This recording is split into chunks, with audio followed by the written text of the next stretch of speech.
Hello, in this tutorial, I'll show you how to contact Meesho customer service. Now, the first thing I'd like you to do is to launch a Meesho application, which of course I have done right here.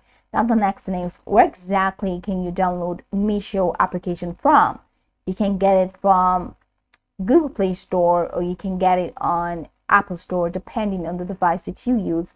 Launch any of those applications and locate the search bar. In the search bar, type Meesho and follow through the on-screen instructions to install.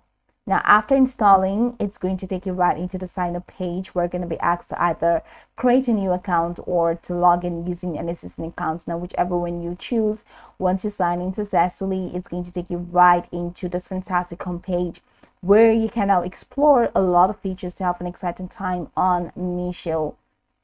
So now we're here, let's quickly hop into today's tags. That is how to contact the Meesho customer service. So let's say you've been using Meesho for quite a while and something just happened. You have an issue with your order, you're stuck somewhere and you just need help. You just really need to contact the customer service. But this is what you should do. Now, before we proceed, I would like you to know that you need to sign in to Meesho. You need to create an account, all right, before you can access this feature. Now, I'm not able to sign in because I have restrictions, but if you are not restricted and you've signed in, then you'll be able to utilize this feature.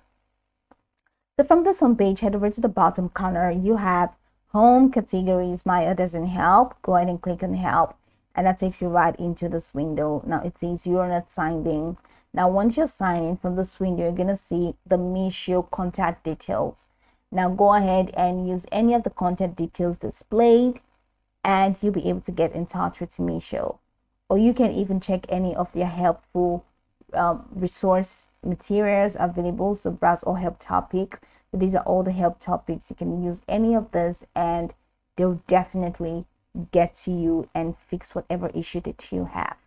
Now, you can go over this tutorial from top to bottom to get acquainted with the steps, and once you're done, you'll be good to go. I hope this tutorial marvelously helped you search.